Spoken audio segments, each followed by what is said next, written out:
Que a paz e a graça do nosso Deus e do Senhor Jesus Cristo permaneçam com todos, irmãos. Vamos ao Antigo Testamento.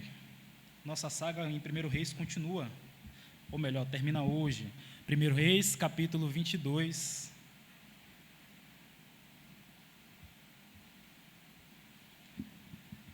Livro do 1 Reis, capítulo 22.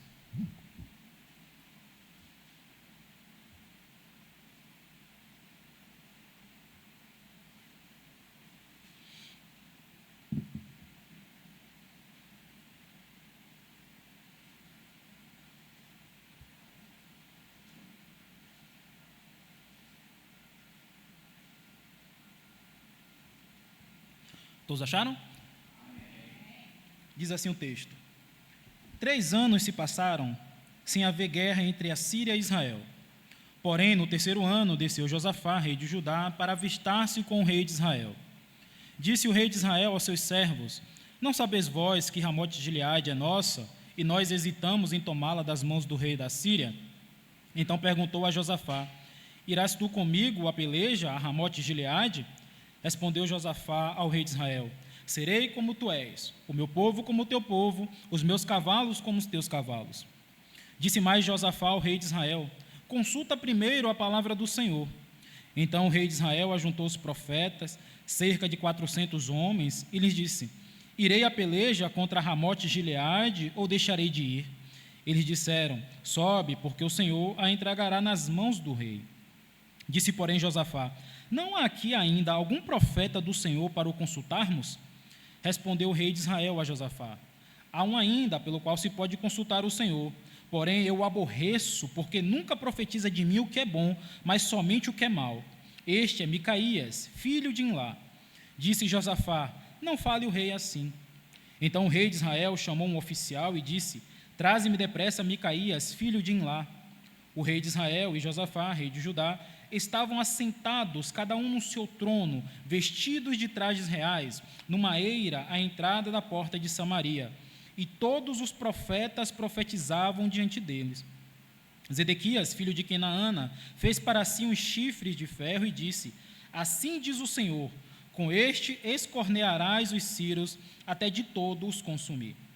Todos os profetas profetizaram assim, dizendo: Sobe a Ramote de Gileade e triunfarás, porque o Senhor a entregará nas mãos do rei. O mensageiro que fora chamar Micaías falhou-lhe, dizendo: Eis que as palavras dos profetas a uma voz predizem coisas boas para o rei. Seja, pois, a tua palavra como a palavra de um deles, e fala o que é bom. Respondeu Micaías: Tão certo como vive o Senhor, o que o Senhor me disser, isso falarei. E vindo ele ao rei, ele lhe perguntou: Micaías, iremos a Ramote de Gileade a peleja, ou deixaremos de ir? Ele respondeu: Sobe e triunfarás, porque o Senhor a entregará nas mãos do rei. O rei lhe disse: Quantas vezes te conjurarei que não me fales senão a verdade em nome do Senhor? Então disse ele: Vi todo Israel disperso pelos montes, como ovelhas que não têm pastor. E disse o Senhor: Estes não têm dono, torne cada um em paz para a sua casa. Então o rei de Israel disse a Josafá: Não te disse eu que ele não profetiza a meu respeito o que é bom, mas somente o que é mau? Micaías prosseguiu: Ouvi, pois, a palavra do Senhor. Viu o Senhor assentado no seu trono, e todo o exército do céu estava junto a ele, à sua direita e à sua esquerda. Perguntou o Senhor: Quem enganará Acabe, para que suba e caia a Ramote de Gileade? Um dizia desta maneira, e outro de outra. Então saiu um espírito e se apresentou diante do Senhor e disse: Eu o enganarei. Perguntou-lhe o Senhor: Com quê? Respondeu ele: Sairei e serei espírito mentiroso na boca de todos os seus profetas. Disse o Senhor: Tu o enganarás e ainda prevalecerás. Sai e faze-o assim. Eis que o Senhor pôs o espírito mentiroso na boca de todos estes teus profetas, e o Senhor falou o que é mal contra ti. Então Zedequias, filho de Kenaana, chegou, deu uma bofetada em Micaías e disse: Por onde saiu de mim o Espírito do Senhor para falar a ti? Disse Micaías: Eis que o verás naquele mesmo dia, quando entrares de câmara em câmara, para te esconderes. Então disse o rei de Israel: Tomai Micaías e devolvei-o a Amon, governador da cidade, e a Joás, filho do rei. E direis: Assim diz o rei, metei este homem na casa do cárcere e angustiai-o com escassez de pão e de água, até que eu volte em paz. Disse Micaías: se voltares em paz, não falou o Senhor, na verdade, por mim. Disse mais: ouvi isto, vós, todos os povos. Subiram o rei de Israel e Josafá, rei de Judá, a Ramote de Gileade. Disse o rei de Israel a Josafá: eu me disfarçarei e entrarei na peleja, tu, porém, traze as tuas vestes. Disfarçou-se, pois, o rei de Israel e entrou na peleja. Ora, o rei da Síria dera ordem aos 32 capitães dos seus carros, dizendo: não pelejareis nem contra pequeno nem contra grande, mas somente contra o rei de Israel. Vendo os capitães dos carros, Josafá, disseram: certamente este é o rei de Israel, e a ele dirigiram para o atacar. Porém, Josafá gritou. Vendo os capitães dos carros que não era o rei de Israel, deixaram de o perseguir. Então o homem entesou o arco e, atirando ao acaso, feriu o rei de Israel por entre as juntas da sua armadura. Então disse este ao seu cocheiro: vira e leva-me para fora do combate, porque estou gravemente ferido. A peleja tornou-se renhida naquele dia. Quanto ao rei, seguraram-no de pé no carro defronte dos ciros, mas à tarde morreu. O sangue corria da ferida para o fundo do carro. Ao pôr do sol, fez-se ouvir um pregão pelo exército que dizia: cada um para a sua cidade, cada um para a sua terra. Morto o rei, levaram-no a Samaria, onde o sepultaram. Quando lavaram o carro junto ao açude de Samaria, os cães lamberam o sangue do rei, segundo a palavra que o Senhor tinha dito. As prostitutas banharam-se nestas águas. Quanto aos mais atos de Acabe, e a tudo quanto fez, e a casa de marfim que construiu, e a todas as cidades que edificou, porventura não estão escritos no livro da história dos reis de Israel? Assim descansou Acabe com seus pais, e Acasias, seu filho, reinou em seu lugar. Até aqui, irmãos, vamos orar, pedir mais uma vez iluminação ao Senhor. Pai Santo, nós estamos mais uma vez diante da Tua palavra e rogamos ao Senhor que o Senhor nos ilumine, nos conceda o entendimento a respeito da Tua verdade. Nós rogamos e pedimos a ajuda do Teu Espírito Santo, porque só Ele nos conduz a toda a verdade, e nós sabemos que a verdade é o Seu Filho Jesus Cristo. Soberano Senhor, que a Tua palavra ela prevaleça, que ela nos edifique, nos conforte, Deus, nos console, que ela nos conduza a praticar somente aquilo que o Senhor deseja, para a honra e glória do Teu santo nome. Nós te pedimos, ó Deus, que as Tuas palavras não fiquem apenas no nosso entendimento, de uma maneira teórica, mas que o Teu Espírito Santo nos capacite, nos dê condição, ó Deus, de praticá-la, para que nós possamos também honrar o Senhor através da prática constante da Tua verdade. Nós assim te pedimos e agradecemos, em nome de Jesus. Amém. Pois é, irmãos, estamos aí finalizando esse capítulo de Reis, capítulo 22, e durante alguns domingos, mais precisamente 2 domingos, nós trabalhamos a respeito de 2 personagens. O primeiro foi o rei Acabe, que o objetivo foi identificar nele características de um homem apóstata, um homem que se desviou do caminho do Senhor. Acabe, a Bíblia o considera como um dos reis piores que existiu, e não houve outro rei pior antes da sua tomada de posse durante o reino.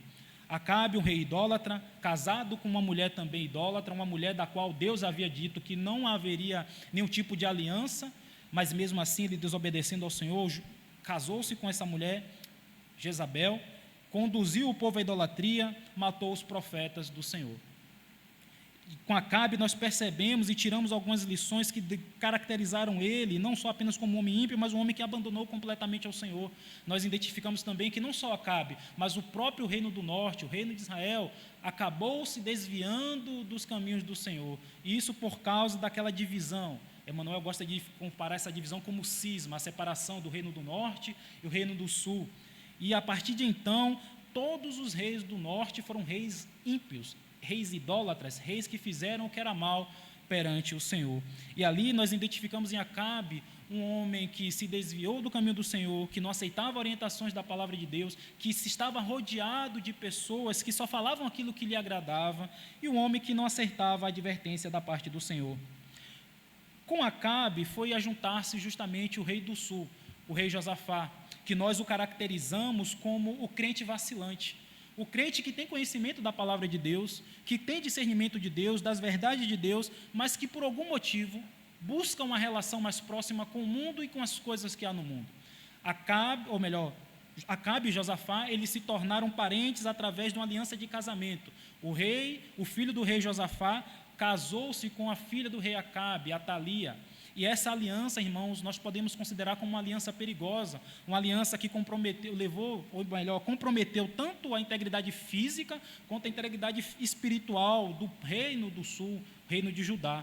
Acabe, com essa aliança com Josafá, acabou comprometendo a integridade física, porque quase Josafá, nós vimos aqui durante a leitura, quase que Josafá acaba sendo morto pelo exército assírio. O povo acabou sendo conduzido à idolatria por causa de Atalia, que também era idólatra. E não só isso, a própria Atalia promoveu uma grande matança no próprio reino, matando quase todos os filhos do rei. Eu esqueci o nome do rei, do Josafá.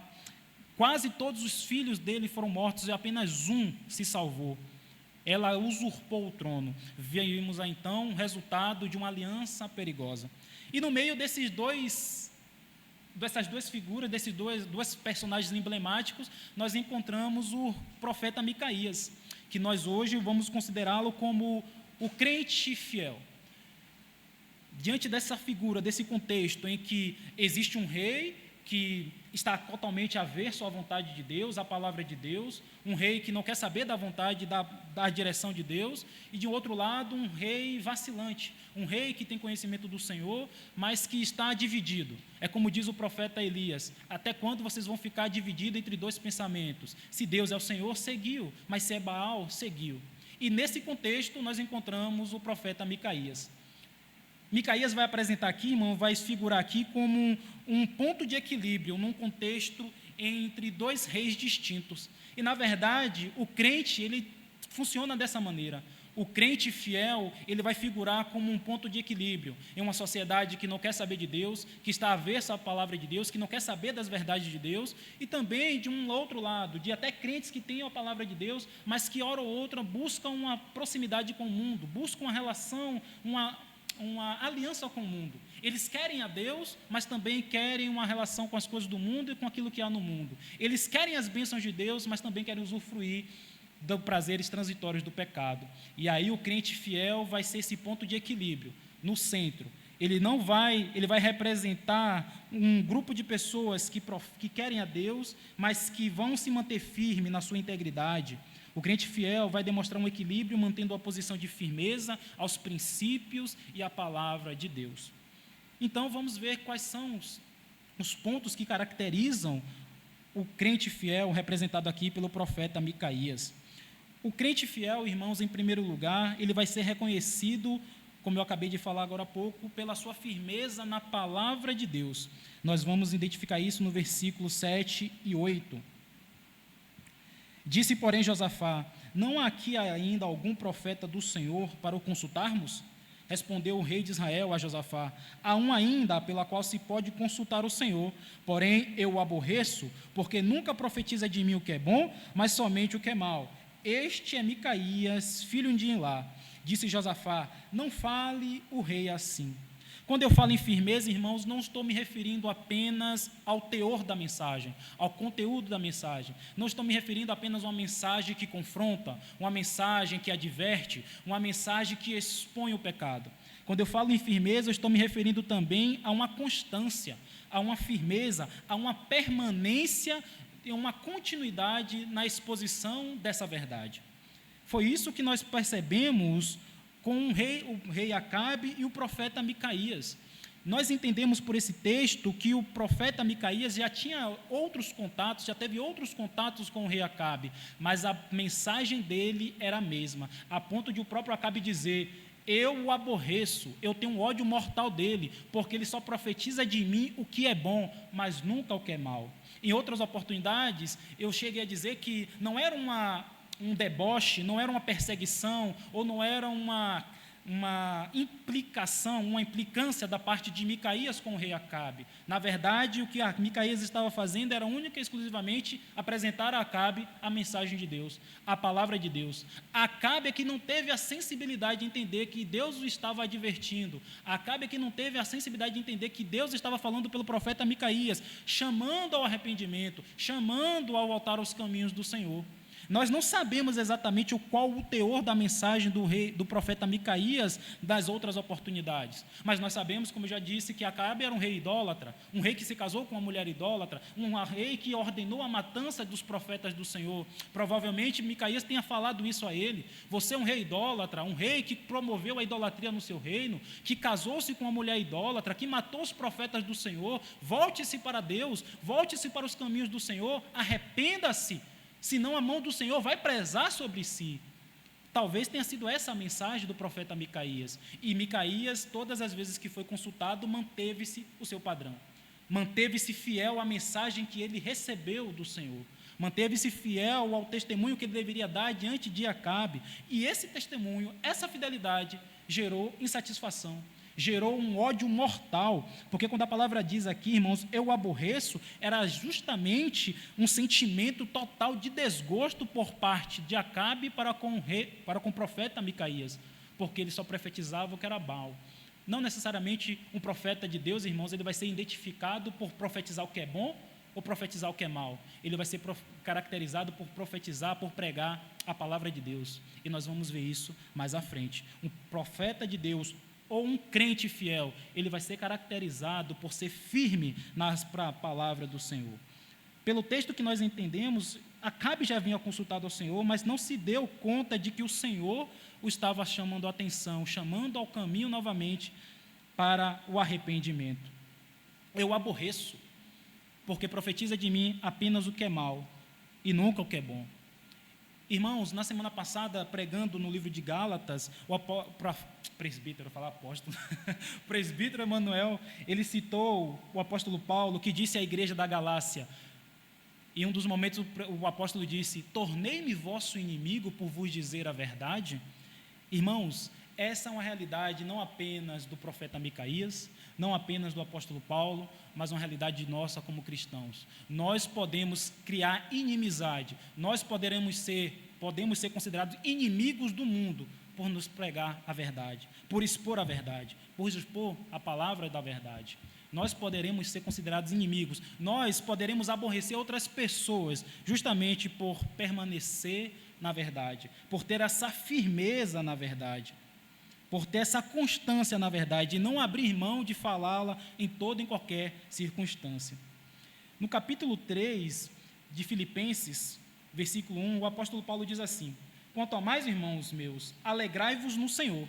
A mim não me desgosta e é segurança para vós outros que eu escreva as mesmas coisas. No versículo seguinte desse capítulo, irmãos, o apóstolo ele vai exortar a igreja de Filipos a respeito de falsos profetas, de falsos ensinos que estavam surgindo de forma sorrateira na igreja de Filipos. E Paulo já disse: olha, eu não tenho desgosto de falar as mesmas coisas. Tudo indica que o apóstolo Paulo, pessoalmente, já havia tratado dessas questões com a igreja, e Paulo agora está dizendo: olha, eu vou escrever a você, mas eu não tenho pesar, eu não tenho desgosto, não é chato, não é pesado para mim tratar dessas coisas com vocês. Na verdade, isso para vocês é segurança. Então, irmãos, nós também, como crentes fiéis, não temos que ter pesar, não temos que ter desgosto, não devemos ser chato, não deve ser chato para nós falarmos das mesmas coisas, não deve ser chato falar das verdades do Evangelho. O apóstolo Pedro falou isso: como servos fiéis, não podemos ceder a essa pressão, não podemos mudar o nosso discurso, não podemos falar conforme a conveniência das pessoas, não podemos falar nem nos cansar, nós não podemos nos intimidar em falar as verdades do Evangelho. O apóstolo Pedro disse: nós não podemos parar de falar daquilo que vimos e ouvimos. Essa é a primeira característica do crente fiel, um crente que é firme na palavra de Deus, não só no conteúdo, não só na mensagem, mas também na permanência, na constância em continuar expondo as verdades do Evangelho, as verdades santas promulgadas pelos profetas e pelos apóstolos. Em segundo lugar, irmãos, o crente fiel ele vai ser reconhecido por não ceder à pressão social. Nós vamos identificar essa característica nos versos 10 e 11.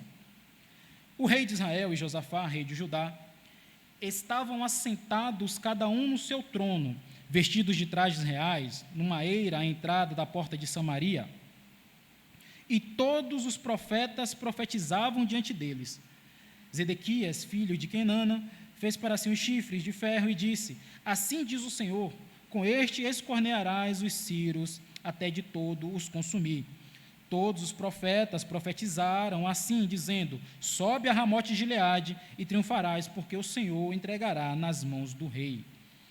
Irmãos, imagine a cena: dois reis, duas autoridades máximas sentadas, em um contexto de solene, ambos com seus trajes reais, com as roupas especiais, e diante deles 400 homens profetizando e falando: suba que Deus vai lhe conceder a vitória, suba que Deus vai ser contigo, suba que Ramote de Gileade vai ser entregue nas suas mãos.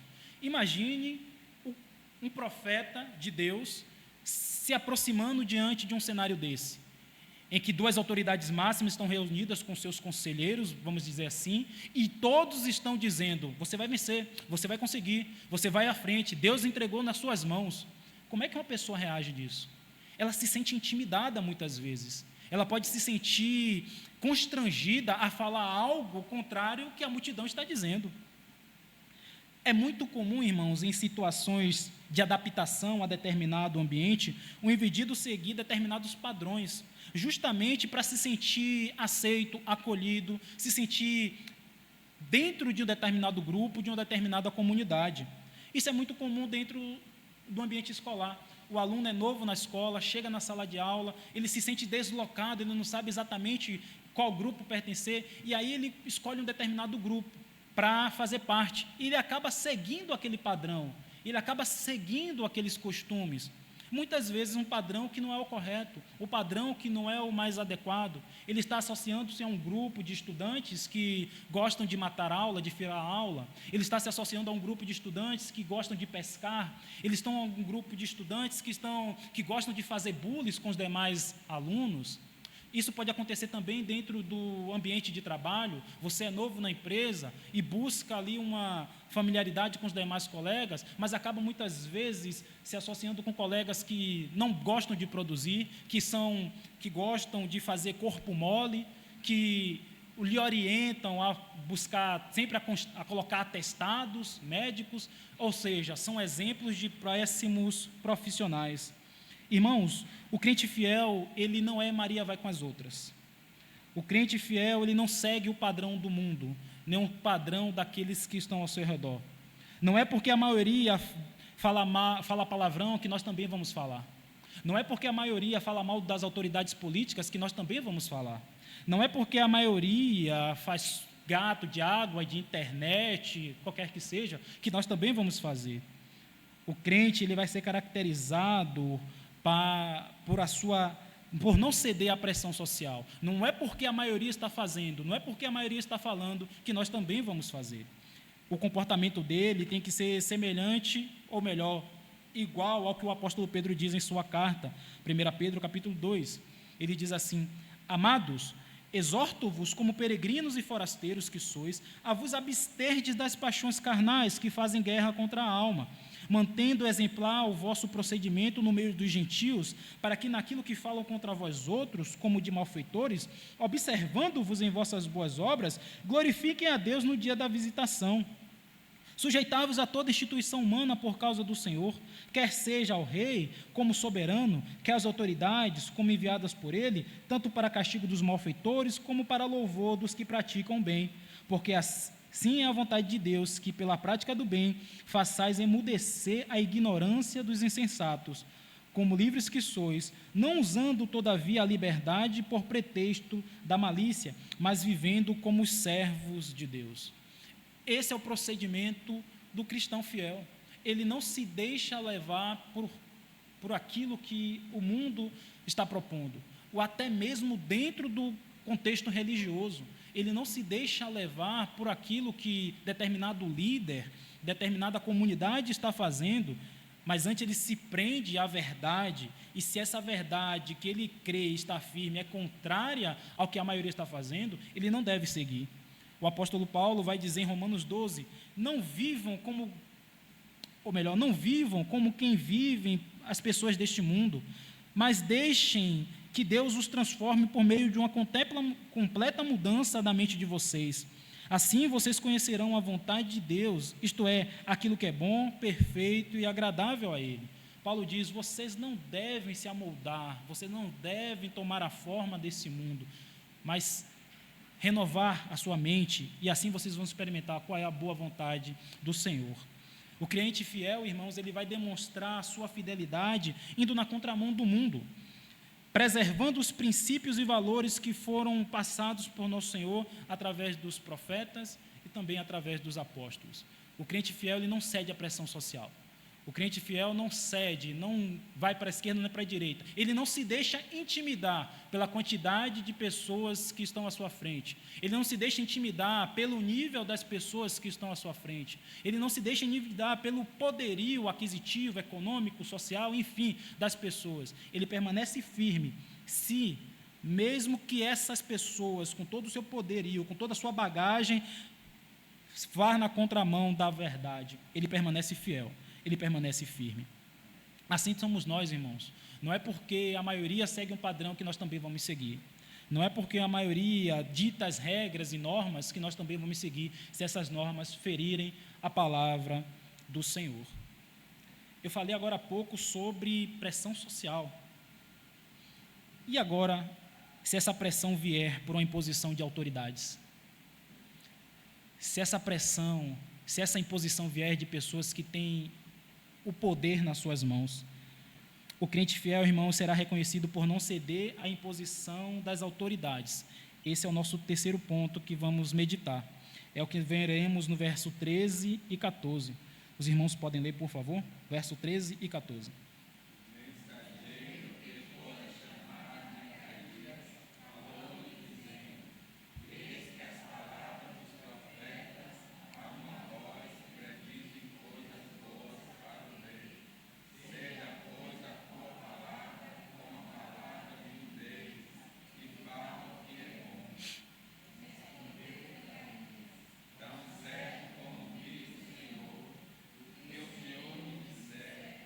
Isso falarei. Nós podemos, irmãos, através das autoridades, através da lei, através de decreto, ser forçados a seguir ou até mesmo apoiar agendas do Estado, agendas impostas pelos governantes, agendas impostas pelos líderes, questões que confrontam e afrontam diretamente a vontade de Deus. Podemos citar aqui legalização de drogas, podemos citar legalização de aborto, podemos falar sobre ideologia de gênero, podemos falar sobre mudança de sexo para crianças e até mesmo a proibição da pregação do Evangelho. Esses são dilemas e são pautas que podem ser impostas por autoridades e que vão exigir do crente, do verdadeiro crente, do crente fiel, um posicionamento firme, um posicionamento que vai levá-lo até mesmo a sofrer por conta disso, e nós vamos ver mais à frente. O mundo está aí constantemente criando pautas e agendas que vão contra os princípios da palavra de Deus. E o crente fiel, como aquele que está no centro, o equilibrado, o sensato, ele vai se opor a isso, mesmo sofrendo as penalidades, mesmo sofrendo as consequências. O crente fiel, ele não vai ceder à pauta do mundo. Veja que o mensageiro, ele diz, todos estão falando a mesma coisa, você também vai ter que falar. E o profeta, ele se mantém firme, o que o Senhor me disser, isso eu falarei. E aqui, irmãos, nós identificamos Micaías não apenas como um crente fiel, mas como um profeta verdadeiro. Como eu falei há pouco, o profeta verdadeiro ele vai ser identificado não porque ele profetiza uma coisa boa, ou porque profetiza uma coisa ruim, mas porque ele profetiza, ele prega a palavra de Deus. Nós, como cristãos fiéis, nós, como verdadeiros cristãos, sermos identificados não porque lisonjeamos as pessoas ou porque apontamos demais os pecados, não. Nós seremos considerados cristãos fiéis, cristãos verdadeiros, por pregar a palavra de Deus, por pregar a verdade do Senhor. E nós não podemos e não vamos ceder à pressão que é imposta pelas autoridades.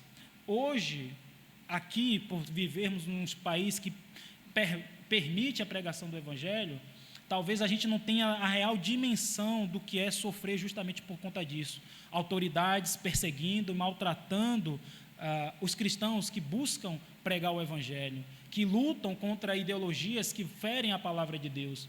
Mas a nossa irmã Ana Maria, constantemente, diariamente, ela tem postado no grupo, irmãos nossos espalhados pelo mundo, sofrendo perseguição, sofrendo maus tratos por defenderem o Evangelho, por permanecerem fiéis ao verdadeiro Evangelho, por irem contra aquilo que as autoridades, que os ditadores estão impondo. Daniel é um exemplo disso também.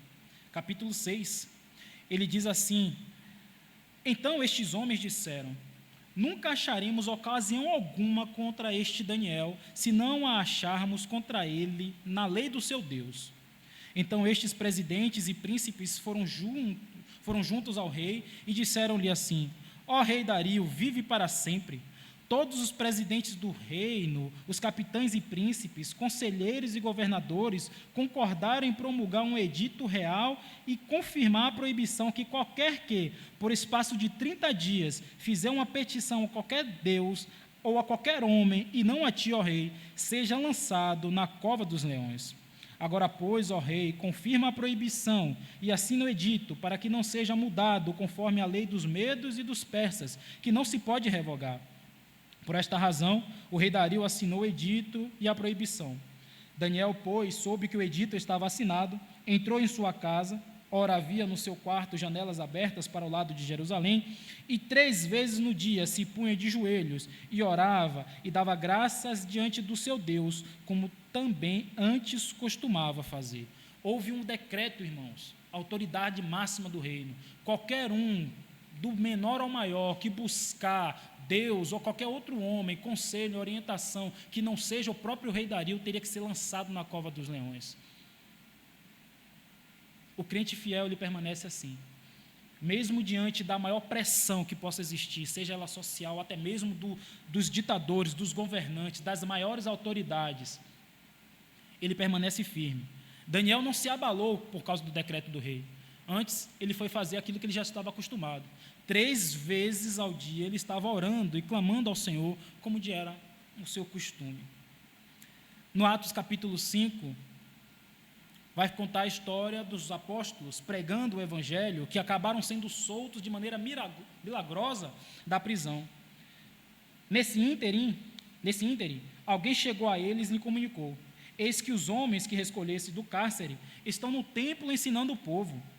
Nisto, indo o capitão e os guardas, os trouxeram sem violência, porque temiam ser apedrejados pelo povo. Trouxeram-nos, apresentaram-os ao sinédrio, e o sumo sacerdote interrogou-os, dizendo: expressamente vos ordenamos que não ensinassem nesse nome, contudo, encheste Jerusalém de vossa doutrina, e quereis lançar sobre nós o sangue desse homem? Então Pedro e os demais apóstolos afirmaram: antes, importa obedecer a Deus do que aos homens. Irmãos, assim também é conosco. Aconteceu com Micaías, aconteceu com Daniel, aconteceu com o apóstolo Pedro. Nós também não estamos livres de também sofrermos pressão por parte das autoridades para cumprir as agendas que o mundo fala. Nós vamos demonstrar a nossa fidelidade, semelhante a Pedro, dizendo: importa obedecer a Deus do que aos homens. Não é contraditório, porque agora há pouco eu também falei que Pedro orientou a gente a se sujeitar às autoridades. Mas, a partir do momento em que as autoridades promulgam determinados decretos, orientam o povo a cumprir algo que não esteja de acordo com a palavra de Deus, a prioridade sempre vai ser o Senhor. A prioridade vai ser sempre a palavra de Deus. Julguem vocês mesmos se é justo isso, fazer isso. Quanto a nós vamos obedecer a palavra do nosso Deus. Que assim também seja conosco, irmãos, diante da pressão social, diante até mesmo da pressão das autoridades, diante até mesmo, isso não pode não acontecer de maneira tão grandiosa com relação às autoridades, mas pode acontecer no nosso ambiente de trabalho com o nosso chefe, pode acontecer na nossa vizinhança com determinado líder comunitário, que pode forçar e impor que você tenha determinados padrões que não estão de acordo com a palavra de Deus, mas nós vamos sempre manter essa bandeira e levantar essa bandeira. Importa obedecer a Deus do que aos homens. O crente fiel, irmãos, ele tem uma percepção do estado espiritual das pessoas. Nós até então percebemos aquilo que pode estar diretamente associado a ele. Nós vimos que o crente ele permanece firme na sua constância na palavra, ele permanece firme diante da pressão social, ele permanece firme diante da pressão até mesmo das autoridades, mas o crente fiel ele é caracterizado por ter uma percepção, um entendimento da condição espiritual das pessoas. Do versículo 17 ao 23, o profeta Micaías, ele vai fazer uma narrativa, um relato da visão que ele teve da parte do Senhor.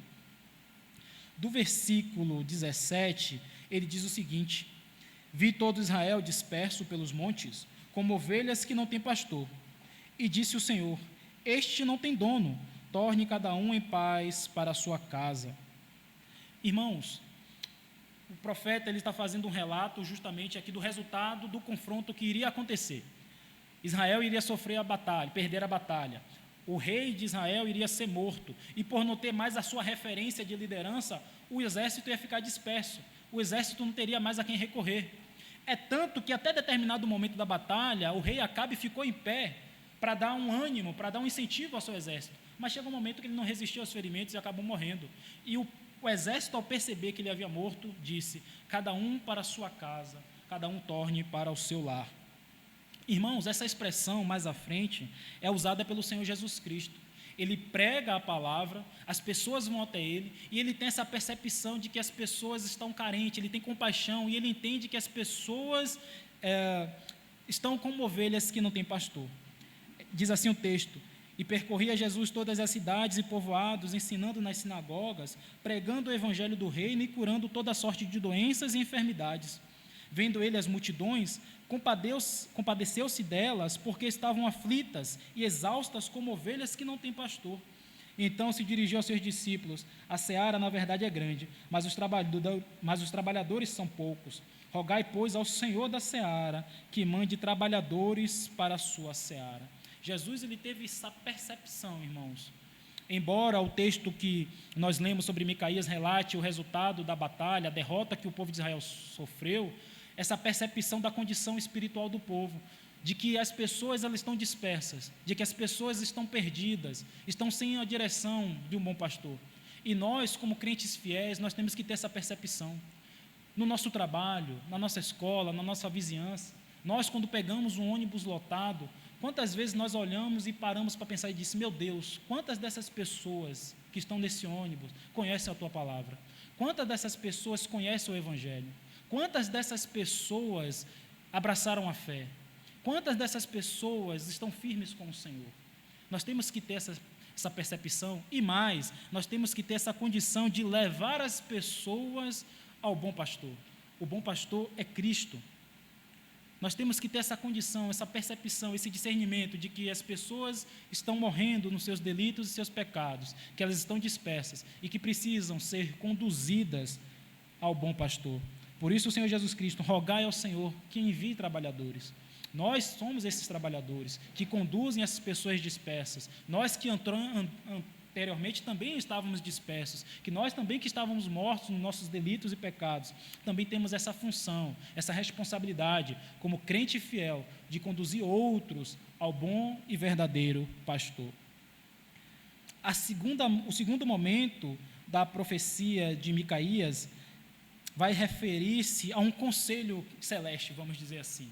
Deus, reunido com seres espirituais, possivelmente anjos, ele entra em uma reunião, ele entra em conselho para saber de que maneira Acabe seria morto, de que maneira ele seria destruído, ele sofreria a penalidade da parte do Senhor.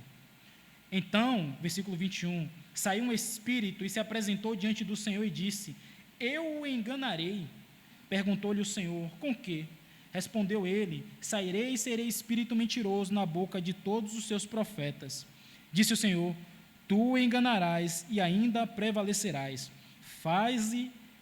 Sai e faze-o assim. Eis que o Senhor pôs espírito mentiroso na boca de todos estes teus profetas, e o Senhor falou mal, que é mal contra ti. Irmãos, nós percebemos aqui que Deus, ele abriu mão, vamos colocar assim. Deus deixou correr solto, ele soltou as rédeas. É duro, irmãos, quando Deus, ele atende, ele deixa correr solto, ele atende os desejos do coração do homem. Acabe, irmãos, ele vai sofrer essa penalidade, não porque Deus é um Deus punidor, um Deus cruel, um Deus que não tem misericórdia.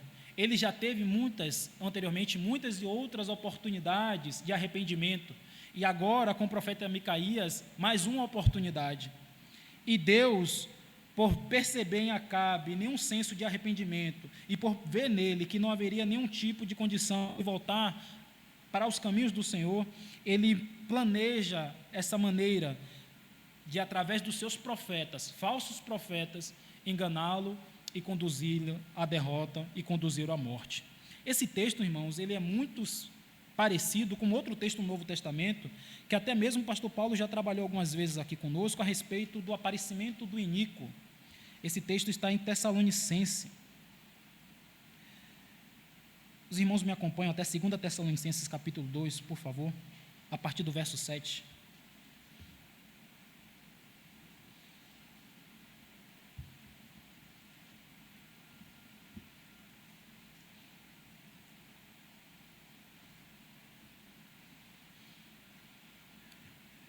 Segunda Tessalonicenses, verso 7, diz assim: com efeito, o mistério da iniquidade já espera e aguarda somente que seja afastado aquele que agora o detém. Então será de fato revelado o iníquo, a quem o Senhor Jesus matará com o sopro da sua boca e o destruirá pela manifestação da sua vinda. Ora, o aparecimento do iníquo é segundo a eficácia de Satanás, com todo o poder e sinais e prodígios da mentira, e com todo o engano de injustiça aos que perecem, porque não acolheram o amor da verdade para serem salvos. E é por este motivo, pois, que Deus lhe manda a operação do erro, para darem crédito à mentira, a fim de serem julgados todos quantos não deram crédito à verdade, antes, pelo contrário, deleitaram-se com a injustiça. O rei Acabe teve outras e muitas oportunidades, irmãos, e Deus, ele faz assim, ele dá oportunidades para as pessoas se arrependerem, voltarem para os seus caminhos, e a partir do momento que elas se mantêm presas e resistentes ao mau caminho, Deus, ele solta as rédeas. Deus, ele deixa correr solto. Deus permite que essas pessoas pereçam, mas não porque Deus é cruel, não porque Deus é injusto, muito pelo contrário, porque as pessoas preferiram a mentira, as pessoas preferiram dar crédito à mentira, deleitaram-se com a justiça em vez de dar ouvido à verdade. Romanos, o apóstolo Paulo fala algo semelhante também, que Deus permite que as pessoas vivam nas suas próprias paixões, cada um cometendo a pior atrocidade possível, porque não deram crédito à verdade, porque não deram glórias ao Criador. Irmãos, é terrível quando Deus, ele atende ao desejo maligno do coração do homem. É terrível quando Deus, ele diz, basta. Quando Deus diz, não há mais alternativa para vocês, a não ser vocês se perderem nos seus próprios erros, nos seus próprios delitos e nos seus próprios pecados.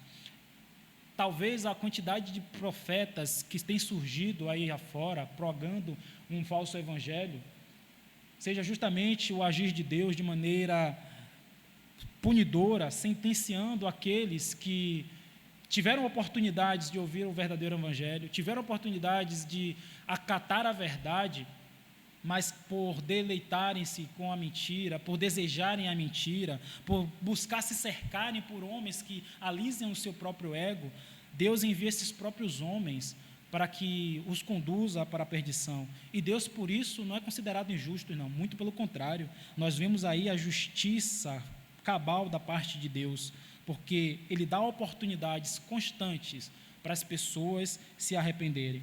E nós, como crentes fiéis, temos também que dar esse alerta, temos também que conduzir as pessoas que estão dispersas ao verdadeiro pastor. Nossa igreja, ela tem esse papel de proclamar o Evangelho. Nossa igreja, ela tem esse papel de alertar a respeito do caminho ruim, que é aqueles que estão no caminho errado, eles vão desbacar, eles vão cair no abismo. E nós, que tivemos nossos olhos abertos, devemos também evitar ou lutar para que as pessoas também não caiam no abismo. Nós, como crentes fiéis, devemos mostrar e conduzir as pessoas ao bom e verdadeiro pastor. A nossa igreja, ela durante um tempo, ela desenvolveu, retomou as atividades com o culto nos lares. A nossa igreja, ela foi fundada assim, ela cresceu assim, ela surgiu assim através de culto doméstico. Por algum motivo, não sabemos exatamente o porquê, cessou-se, começou com tanto gás, com tanto ímpeto, com pessoas da nossa igreja e também com visitantes, mas que por algum motivo acabou-se. Não só através do culto doméstico, mas do evangelismo pessoal. É assim que nós vamos conduzir as pessoas que estão dispersas ao verdadeiro e bom pastor. E nós temos que ter essa consciência, ter essa percepção, porque Micaías teve essa visão, uma visão celeste, daqueles que estavam dispersos e daquele que iria sofrer a penalidade por não dar crédito à verdade. Nós, como crentes fiéis, temos essa responsabilidade. Para finalizarmos, irmãos, o crente fiel, ele vai ser reconhecido por causa do seu sofrimento. Vai ser um preço que vai ter que ser pago. Essa fidelidade custa caro. Não é só dizer eu sou crente, eu leio a Bíblia, eu estou com Deus. Existe um preço a pagar. E foi isso que aconteceu com o profeta Micaías. No versículo, deixa eu voltar para o texto que eu estou em Tessalonicenses. No versículo 26 e 27. Então disse o rei de Israel: tomai Micaías e devolvei-o a Amon, governador da cidade, e a Joás, filho do rei, e direis: assim diz o rei, metei este homem na casa do cárcere e angustiai-o com escassez de pão e de água, até que eu volte em paz. Disse Micaías: se voltares em paz, não falou o Senhor na verdade por mim. Disse mais: ouvi isto vós, todos os povos.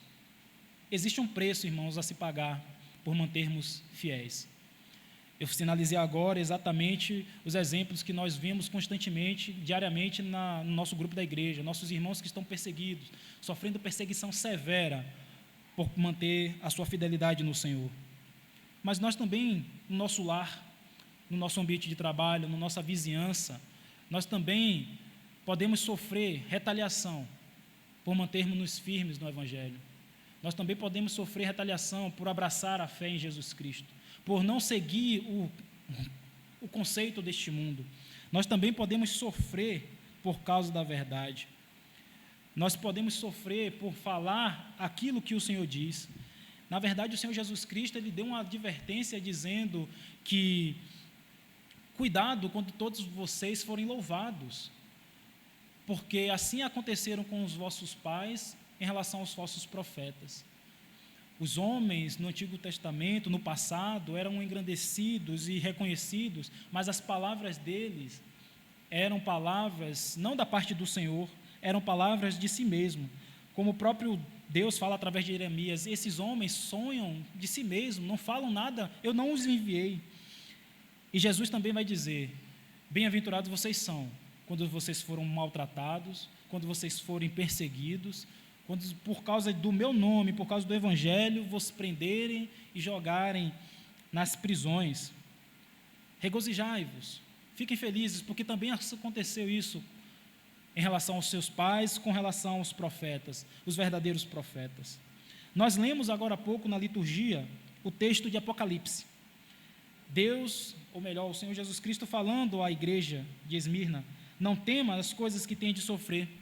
Eis que o diabo está para lançar em prisão alguns dentre vós, para serdes postos à prova, e tereis tribulação de 10 dias.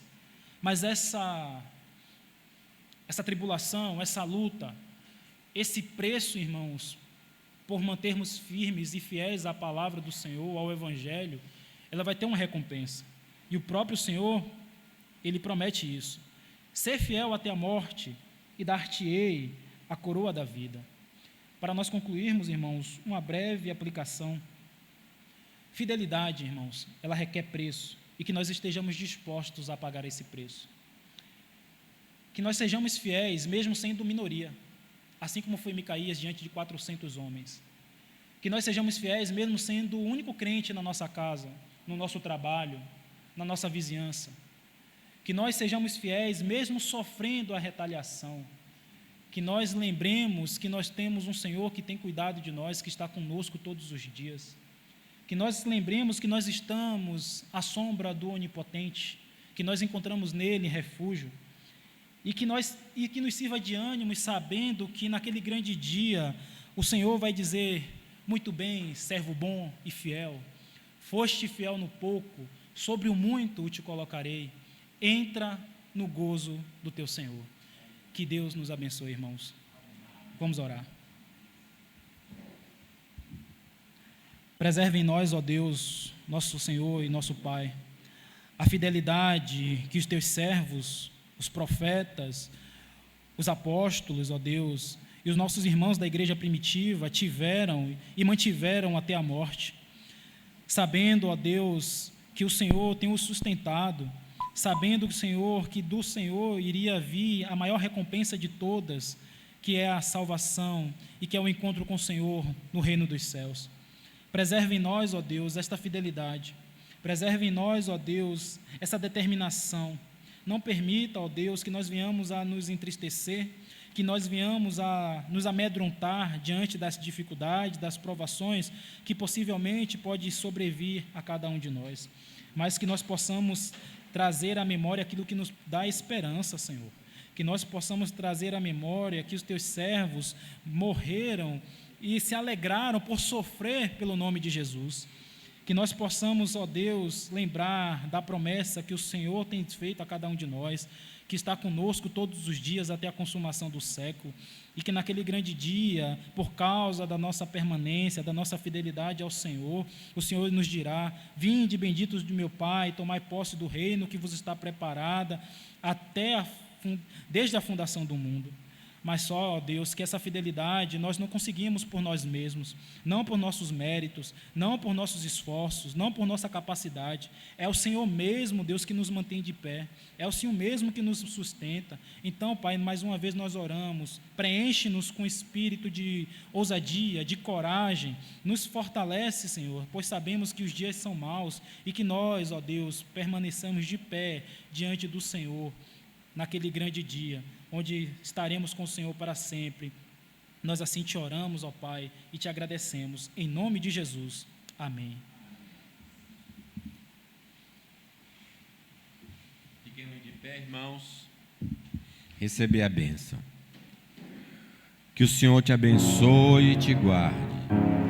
Que o Senhor faça resplandecer o seu rosto sobre ti e tenha misericórdia de ti. O Senhor sobre ti levante o seu rosto e te dê a paz.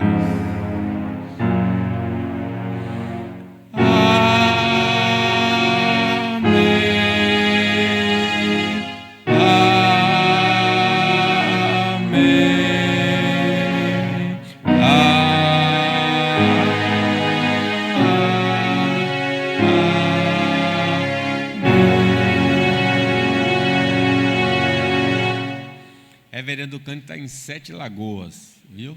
Já está em Minas, visitando os parentes. Os parentes de Anita.